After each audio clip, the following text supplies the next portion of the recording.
How many days has Formula One gone without something extraordinary happening? 0.000. Formula One is basically about 10 spoiled, intelligent, and occasionally hilarious groups of people who pretend to be cool on the grid while spending endless money to chase glory. Who cares? Every race weekend, fans across the globe gather at the circuit or glue themselves to their screens to watch these 10 teams make strategic decisions that range from genius to complete disasters.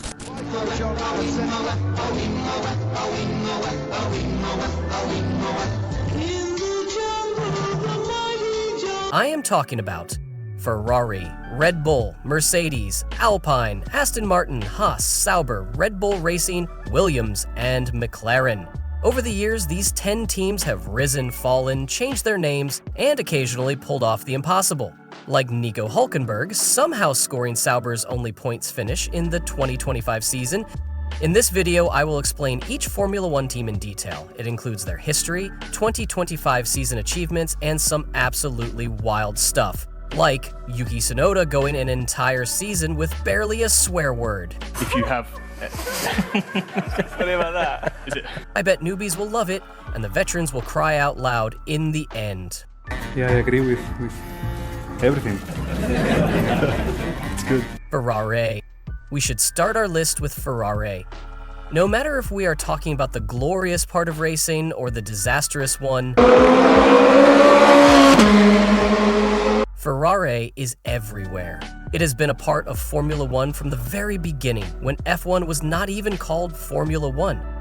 That is the reason every racing motorsports fan has been a Ferrari fan at some point in their life. But then reality hit him like a brick, and he joined any other team's fan club to maintain his dignity. This pretty much explains the whole history of Ferrari. From the 1950s to 2008, Ferrari enjoyed a glorious time. 16 Constructors' Championships, 15 Drivers' Championships, more than 240 race wins, 250 pole positions, and a $50 million budget defined Ferrari. It has given us some amazing drivers, such as Michael Schumacher. Michael Schumacher wins the Belgian Grand Prix. Lewis Hamilton, Niki Lauda, Alberto Ascari, Kimi Räikkönen, Sebastian Vettel, and now Charles Leclerc. The Ferrari fan base used to roar in the circuit, but now they only cry. Career, Charles Leclerc is the winner of the Italian Grand Prix for Ferrari. He's won the race by 2.6 seconds for his 7th. This team has gone from its highest highs to lowest lows with the speed of a marathon race. The once so glorious team is now a laughingstock because their engineers are indecisive, their pit spots are chaotic, and drivers set themselves on fire in the last lap. Keep it nice and clean, and brake balance +1. Leave me alone with this. If I don't do things to ask, don't ask that time. You can get the idea of their indecisiveness with the fact that Lewis Hamilton snapped on the radio in the 2025 season because an engineer was taking ages to decide whether to swap his position with Charles or not. That is the reason Ferrari fans wanted to shut their eyes when their cars stopped at the pit spots. Or, Is this Lance Stroll out of the race? Oh dear. Oh, I hope that man's okay. Yeah, the Lance medics Stroll are with him. There are some medics on the pit wall, and they're just coming into the Racing Point garage. when Charles raced on wet water. No leakage. A leakage of what? I have the seat full of water, like full of water. Must be the water. Let's add that to the weather filter. That is the reason Ferrari F1 has settled on the fact that they are car makers who sometimes race too. That is the reason they prefer selling their engines to Haas and Sauber. But if we talk about 2025, it was a relief for Tifosi, as Ferrari is definitely trying to make this year their year. Lewis Hamilton delivered Ferrari its first ever sprint win at the Chinese Grand Prix, holding the lead from start to finish. Definitely a major morale boost. Moreover, Charles Leclerc delivered a strong P3 finish in Jeddah. At this moment, Ferrari fans are shouting, "This year is ours!" But let's see what the next part of the season has in store for them. Haas. Haas F1 used their 2025 home race season to visit a children's hospital and smother them with their merch. as if those poor souls are not suffering enough. Because honestly, you need the nerves of steel and a heart of stone to watch Haas racing on the grid. If you ask my honest opinion, I believe this team can do quite well, as they are one of the youngest teams in the grid with not enough money. If you look at their history, they stepped into Formula One in 2016 and shocked the whole world by taking the 6th position in their first season. Romain Grosjean definitely stole the hearts of everyone. But after this, they are trying to pull themselves together with the limited resources they have. Their drivers' life motives don't include winning the championship or even the top 10 places. The team principals prefer swearing over strategizing, and the engineers keep weeping due to the lack of money. Like rock stars, and now we are a fucking bunch of wankers. Yeah. However, in 2025, they decided that enough is enough. They have changed their teams and imported Oliver and Esteban from Alpine and Ferrari to get their funny personality and skills. Ciao. These imported drivers are performing better in 2025, letting Haas climb to the 6th position in the Constructors' Championship. Moreover, Ocon got position 5 in one of the races, giving one of the greatest pleasures to the heartbroken romantics fanbase of F1, who were laughing awkwardly with Ferrari fans over the Haas curse meme. Ocon and So he's into the apex of turn 1 nicely, opens up. Yeah, there we go. So he's losing it already, the exit at 2. Then he goes out wide to the curb, but he hasn't got the car. On the other hand, Behrman got position 8, even after experiencing a sudden chunk of bodywork detaching mid-session and littering the track in the preseason testing. Mercedes is among the oldest and one of the youngest Formula One teams. I know it is confusing, but this is the reality. It's a first win for Mercedes!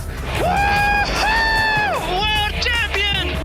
Mercedes joined F1 in 1954 and instantly became a dominant force in the racing. But their one accident scared everyone, and Mercedes had to say goodbye to the racing world in 1955. Yes, I am talking about this accident that took the lives of 83 spectators. After this, no one wanted to get near Mercedes, so they had no option but to leave this world. However, they returned in 2010 and instantly became popular. Their return was also dramatic. Hungary, it's a first win for Mercedes. Hamilton wins the Hungarian Grand Prix. What a way to end the first part of the season. In 2009, Formula One witnessed a real-life underdog fairy tale when Braun GP, a team born from the ashes of Honda's sudden exit, turned up with a white car, minimal sponsors, and an engineering loophole the size of Monaco. With Jenson Button at the wheel and Ross Brawn's brain running the show, they stunned the grid by winning 6 of the first 7 races, making the rest of the paddock look like they'd brought tricycles to a Grand Prix. By the end of the season, Button had his championship, Brawn had their constructors' title, and the team had achieved more in 1 year than some do in a decade. But wait, here is a plot twist. At the end of 2009, Mercedes-Benz waltzed in, bought the team, and said, "Thanks, we'll take it from here." Unlike Haas, this new team didn't start as a midfield one. In fact, it was a top dog who launched Michael Schumacher after his retirement and made Lewis Hamilton a 7-time world champion. The Silverstorm dominated the grid from 2014 to 2020. 7th British Grand Prix victory. Lewis Hamilton, 7-time champion of the world. Everyone wanted its engine, so he gave it to Alpine and McLaren. But Lewis is not the only good thing about Mercedes. There is Nico Rosberg, a Monaco-based YouTuber who outscored Michael Schumacher from 2010 to 2012 and beat Lewis Hamilton in 2016. But Mercedes was unable to enjoy his glory as he retired 5 days after beating Lewis. I want to take the opportunity to announce that I've decided to end my Formula One career in this moment. Never mind. Mercedes still has Lewis until they don't. In 2021, Lewis went from Mercedes to Ferrari. Since then, we have seen its team principals losing their calm. Now and then? As of 2025, George Russell is ruling the hearts of Mercedes fans because he won the Canadian Grand Prix and gave a lot of witty and dry interviews. Meanwhile, rookie Andrea Kimi Antonelli entered the chat like a calm assassin, consistently scoring points, pulling off fastest laps, and making veteran drivers nervously recheck their contracts. But with this, he is winning hearts with his childish and stupid interview. But no, between the rookies. I wouldn't say Fernando's a rookie. Fernando Alonso. He's a rookie. Yeah, okay. I wasn't even born when he started F1. It seemed like Laura was a mom who was trying to control the boys who had a sugar rush. As of the new W16 car, fans called it everything from a metallic dolphin to a Roomba with wings. McLaren. McLaren's history is just as rich as Ferrari's, which is exactly why they receive a $30 million heritage bonus every year. When it comes to drivers, McLaren is practically a magnet for dramatic, meme-worthy young talent. These drivers love laughing, joking, showing off their personalities on social media, and winning over the younger generation.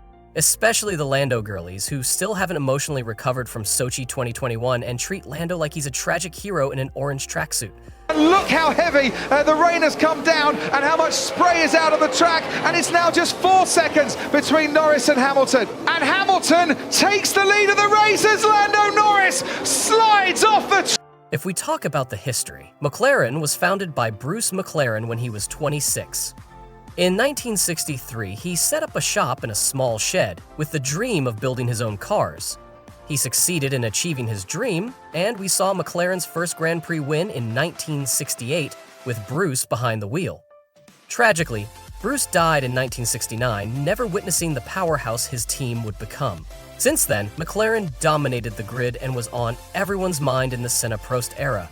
This dominant era reached its peak with Lewis winning the championship in 2008. But then came the decline. Lewis left, and ever since, McLaren fans have been spiritually stuck in limbo, chanting, "We're almost there," year after year. The Papaya team shocked the whole F1 world with their tragic breakdown with Mercedes and a disastrous relationship with Honda. Its fans hadn't forgiven them for this crime. Alonso tried to give shine to this team, but failed miserably. His radio messages they won the Constructors' Championship in 2024 and have already claimed 5 out of 6 races in 2025.